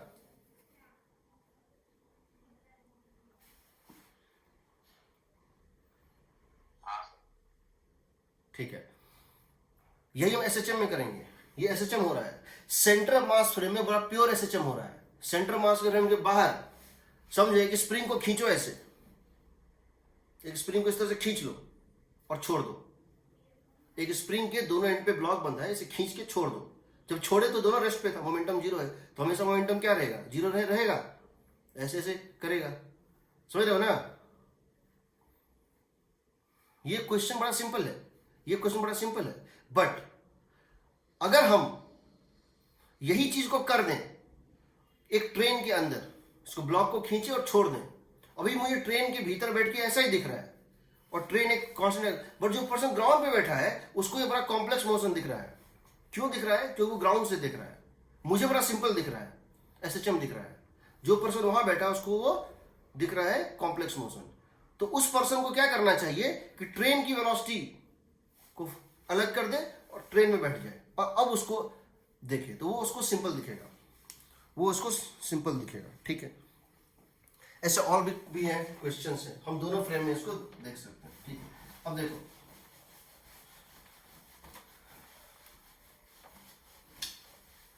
यही चीज हम करेंगे ग्रेविटेशन में, यही करेंगे इलेक्ट्रोस्टैटिक्स में। तुमने कभी इलेक्ट्रोस्टैटिक्स या ग्रेविटेशन का कोई फॉर्मूला पढ़ा है पोटेंशियल का? पोटेंशियल एनर्जी क्या होता है? ग्रेविटेशन के केस में, इलेक्ट्रोस्टैटिक के केस में पोटेंशियल एनर्जी का फॉर्मूला क्या होता है, जानते हो?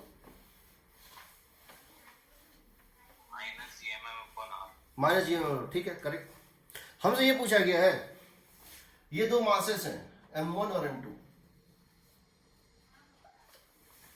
ठीक है, स्पेस में दो हेवनली बॉडीज हैं m1 और m2।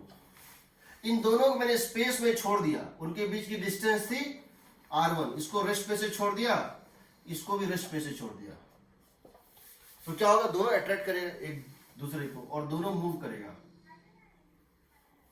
दोनों अट्रैक्ट करेगा तो दोनों मूव करेगा। जिसकी मास ज्यादा होगी वो थोड़ा कम चलेगा, जिसकी मास कम होगी वो थोड़ा ज्यादा चलेगा। किसी मोमेंट पे इसकी स्पीड हो गई v1, इसकी स्पीड हो गई v2, तो अभी दोनों बीच में रिलेटिव स्पीड कितनी होगी, v1 प्लस v2 होगा ना। ये डिस्टेंस हो गया x1, ये हो गया x2, और दोनों का सेपरेशन हो गया r2। तुम क्या क्या लिख सकते हो? तुम एक तो लिख सकते हो m1 x1 equal to m2 x2, दूसरा लिख सकते हो m1 v1 equal to m2 v2, और तुमको रिलेटिव स्पीड निकालना है। रिलेटिव स्पीड का एक बड़ा शॉर्ट सा मेथड, तुम रिलेटिव स्पीड एक स्टेप में निकाल सकते हो। वो क्या है? तुम लिख लो half reduced mass into v1 plus v2 relative velocity का स्क्वायर इज इक्वल टू, ये क्या है, ये क्या है, ये है गेन इन काइनेटिक एनर्जी, यही है ना, गेन इन काइनेटिक एनर्जी, सही है।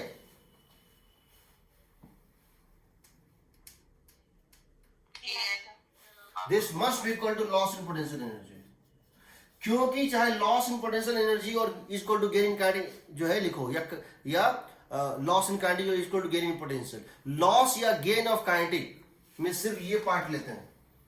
अगर इसकी स्पीड हम दे भी देते कुछ v1 v2, तो भी यहां पे हम अगर इनिशियली इसको u1 और इसको u2 देते, तो भी यहां हम u1 माइनस u2 का होल स्क्वायर ही लेते स्टार्टिंग में। ये क्या है बताओ, लॉस इंपॉर्टेंट।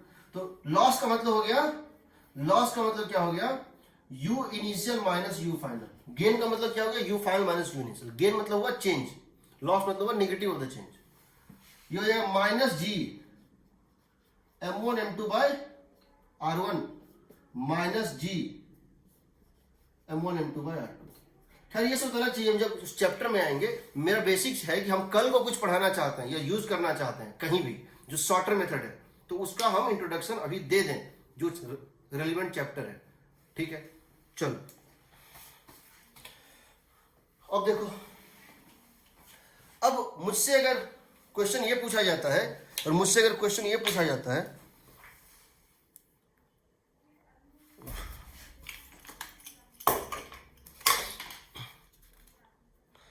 अगर इसको ले लें क्या, ठीक है चलो,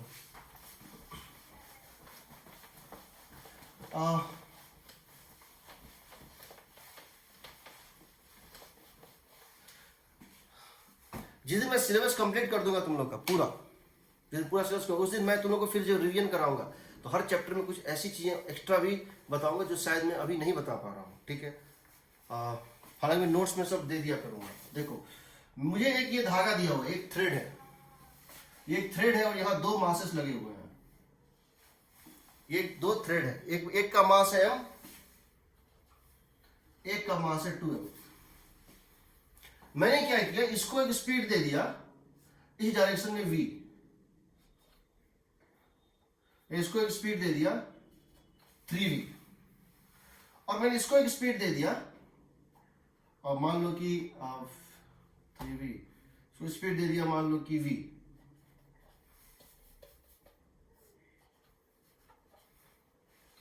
ठीक है, ये धागा है, ग्रेविटी नहीं है, ग्रेविटी जीरो। या ये समझ लो टेबल के ऊपर, टॉप व्यू है, हॉरिजॉन्टल टेबल के ऊपर ये रखा हुआ है, दोनों को स्पीड दे दिया। हमको ये बताना है धागे में टेंशन कितना होगा, हमको ये बताना है धागे में टेंशन कितना होगा, हमको ये बताना है।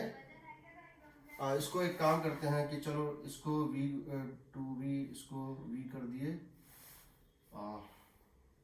ठीक है कोई फर्क नहीं पड़ता है, ठीक है v और 2v, या इसको 2v कर दे, ठीक है चलो कोई फर्क नहीं। ये लेंथ है, धागे में टेंशन निकालना है। तो यहाँ समझना मुश्किल होता है कि मोशन हो कैसे रहा है, यहाँ समझना मुश्किल होता है कि मोशन हो कैसे रहा है। तो सबसे पहले मैं क्या कर रहा हूँ, VCM निकाल रहा हूँ। इसका सेंटर मास कहाँ होगा, यहाँ पे होगा, कितने डिस्टेंस पे, यहां से L/3 पे और यहां से 2L/3 पे, सही है, एग्रीड। मैं यहां सेंट्रल मास की वेलोसिटी निकाल रहा हूं VCM। VCM आएगा m1v1 प्लस m2v2 यानी 5mv बाय 3m, यानी 5v/3, 5v/3। अब मैं क्या कर रहा हूं, सेंटर मास को अलग कर देता हूं। मैं सेंटर मास को जैसे अलग करूंगा ये सर्कुलर मोशन बन जाएगा। देखो अब मैं क्या कर रहा हूं, सेंटर ऑफ मास को इसमें से अलग कर दे रहा हूं, मैं इस सेंटर मास को इसमें सेपरेट कर दे रहा हूं। ये velocity of centre mass to ground, इसकी वैल्यू है 5v/3। एग्जांपल मैंने कोई भी ले लिया है, वेलोसिटी कुछ भी दिया जा सकता है, 5v/3। ये कांस्टेंट रहेगा,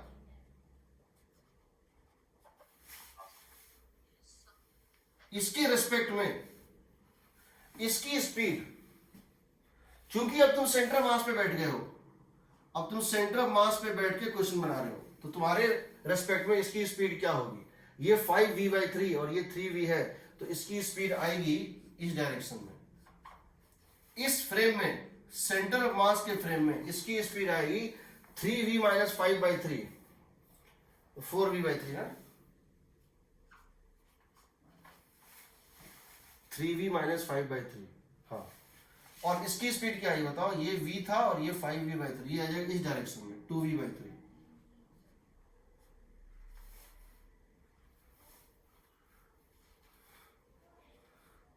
ये मास कितना है, 2m।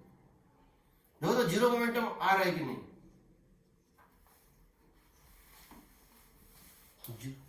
आ रहा है ना, आ रहा है।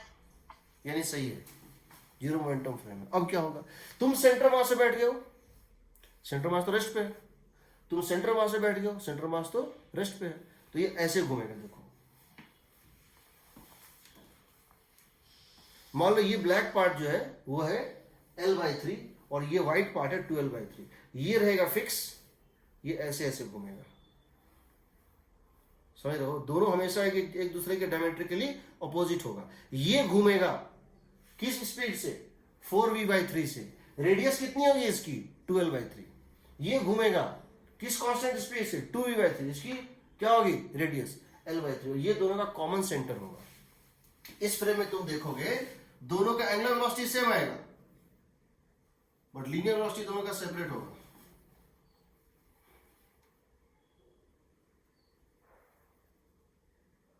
ये ऐसे घूमेगा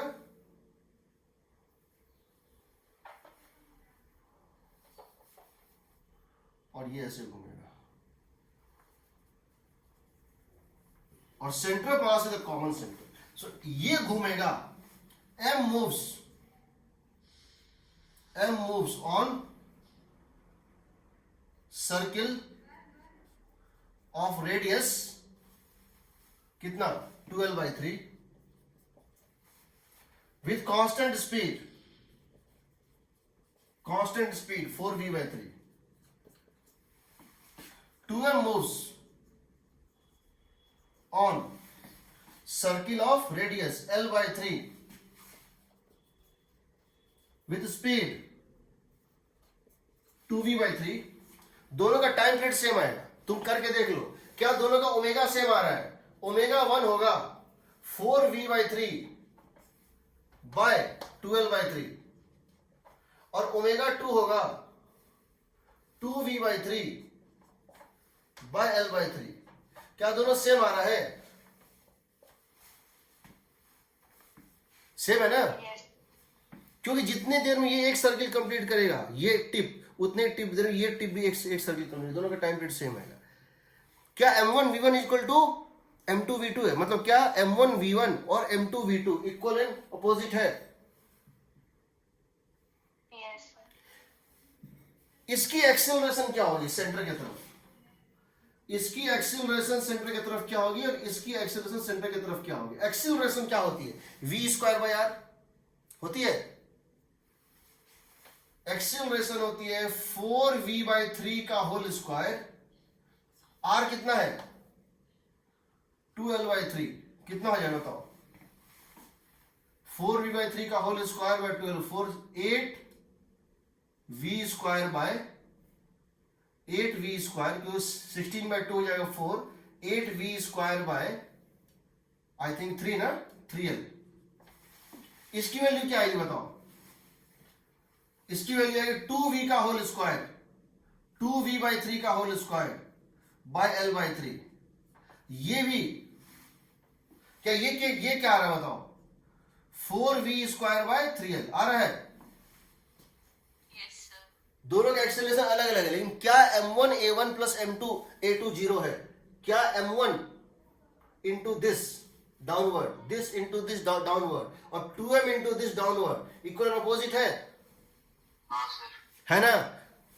अब तुमको इस पर टेंशन निकालना है, तो सेंटर के रेस्पेक्ट में इक्वेशन लिख दो। Tension is equal to mass into centripetal acceleration. तुम लिखोगे, तुम इस ब्लॉक को लोगे तो क्या लिखोगे?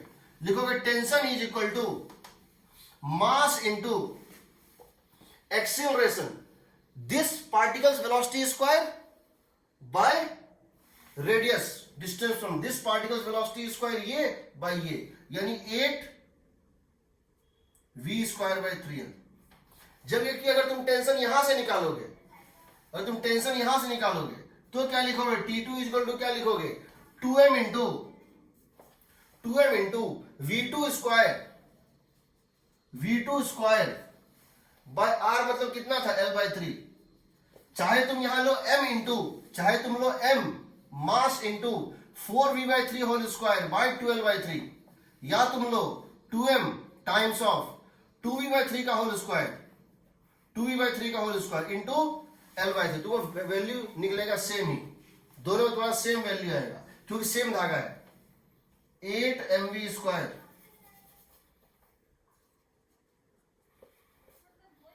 Bye 3l। सही है,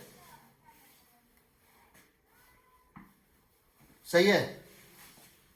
हाँ सर। Yes sir. तो हो क्या रहा है समझो, एक घिरनी ऐसे घूम रहा है, एक घिरनी इस तरह घूम रहा है, और मैं ट्रेन में बैठा हूं तो मुझे ये एक घिरनी दिख रहा है, मुझे सर्कुलर मोशन दिख रहा है, और लेकिन ये ट्रेन चल रही है और मैं ट्रेन के अंदर बैठा हूं, मैं सेंटर ऑफ मास में बैठा हूं, इसलिए मुझे ये सर्कुलर मोशन दिख रहा है। जैसे ही मैं सेंटर ऑफ मास नीचे ग्राउंड पे जाऊंगा, ये मुझे बड़ा कॉम्प्लेक्स सा दिखेगा, घूम भी रहा है और चल भी रहा है, एक कर्व मोशन दिखेगा, मैं उसको एनालाइज नहीं कर पाऊंगा। तो मैं सारे क्वेश्चन में कोशिश करूंगा सेंटर मास वेलोसिटी निकाल के सेंटर मास में बैठ जाऊं। याद रखना ये इनर्शियल फ्रेम है। क्यों इनर्शियल फ्रेम है? ये कांस्टेंट है ना, ये वेलोसिटी कांस्टेंट है ना, यस सर। इसीलिए तुम्हारा Newton law as it is चलेगा, कोई दिक्कत नहीं, तुम निकाल सकते हो। अगर हम यही तुमसे ये पूछना चाहते हैं रेडियस ऑफ कर्वेचर क्या होगा, सेंटर ऑफ मास के रेस्पेक्ट में इस पार्टिकल का रेडियस ऑफ कर्वेचर कितना है बताओ। सेंटर ऑफ मास के रेस्पेक्ट में इस पार्टिकल के मोशन का रेडियस ऑफ कर्वेचर वही है जो इसका रेडियस है, क्योंकि ये सर्कुलर पाथ है और सर्कुलर पाथ पे रेडियस ऑफ कर्वेचर क्या होता है, रेडियस इक्वल होता है। तो सेंटर ऑफ मास को लग रहा है जिस पाथ पे ये चल रहा है उसकी रेडियस ऑफ कर्वेचर है 12/3। सेंटर ऑफ मास पे बैठे पर्सन को लग रहा है कि इसकी रेडियस ऑफ जो है कर्वेचर है कितनी, 12/3, और इसकी कितनी है, l/3। सेंटर ऑफ मास पे बैठे पर्सन लग रहा है कि इस पार्टिकल का मोशन का रेडियस ऑफ कर्वेचर है 12/3 और इसका है l/3, क्योंकि ये सर्कुलर मोशन है। लेकिन जो पर्सन ग्राउंड पे बैठा है उसको इसका रेडियस ऑफ कर्वेचर क्या दिखेगा, कैसे निकालोगे? तो ये बताओ, अगर तुम ग्राउंड फ्रेम पे बैठ के देखो, अगर मैं यहां पे, ये तो मैंने देख लिया कौन से सेंटर मास पे, अगर मैं ग्राउंड फ्रेम पे चला जाऊं तो क्या ये एक्सेलरेशन बदलेगी? क्या सेंटर मास फ्रेम में जो एक्सेलरेशन दिख रहा था और जो ग्राउंड फ्रेम में एक्सेलरेशन दोनों अलग अलग होगा कि सेम होगा? सो बताओ, जो सेंटर मास फ्रेम से यहां एक्सेलरेशन दिखा था और जो ग्राउंड फ्रेम में दिखेगा वो दोनों अलग अलग होगा कि सेम होगा?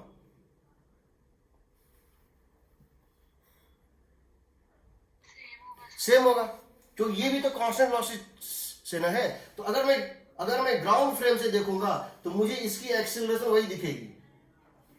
क्यों दिखेगी? क्योंकि ये अनएक्सेलरेटेड, ये भी इस फ्रेम का एक्सेलरेशन भी 0 है और मेरे फ्रेम का भी 0 है, तो ये वही दिखेगा कितना, 8v²/3l। लेकिन स्पीड बदल जाएगा। जब मैं ग्राउंड फ्रेम से देखूंगा तो मुझे इसकी स्पीड क्या दिखेगी, 3v दिखेगी ना, समझ रहे हो? Yes sir. तो अब क्या करोगे, तुम क्या लिखते हो? तुम लिखते हो ए रेडियल और a perpendicular is speed whole square by something that is called radius of curvature. ये करते थे तुम, बताया था ना सर्कुलर में। Yes sir. ए परपेंडिकुलर तो तुम इस फ्रेम में देखो या ग्राउंड से, तो सेम आ रहा है, ये तुमको पता है कितना आ गया, 8v²/3l। स्पीड अलग अलग है इसलिए रेडियस ऑफ कर्वेचर अलग अलग है, स्पीड अलग अलग है इसलिए रेडियस ऑफ कर्वेचर अलग अलग है। स्पीड यहां क्या थी, 4v/3, तुमने यहां डाला 4v/3 तो तुमको आया था रेडियस ऑफ कर्वेचर कितना था, 12/3। बट अब तुम्हारे पास स्पीड कितना हो जाएगा, 3v का होल स्क्वायर। तुम ग्राउंड फ्रेम में हो ना, स्पीड बदल गया, तो अब ये रेडियस ऑफ कर्वेचर कितना आ जाएगा बताओ, v² कट गया, 27/8 आएगा, v² कट गया, 9 × 3 27l/8 आएगा ना। खैर चलो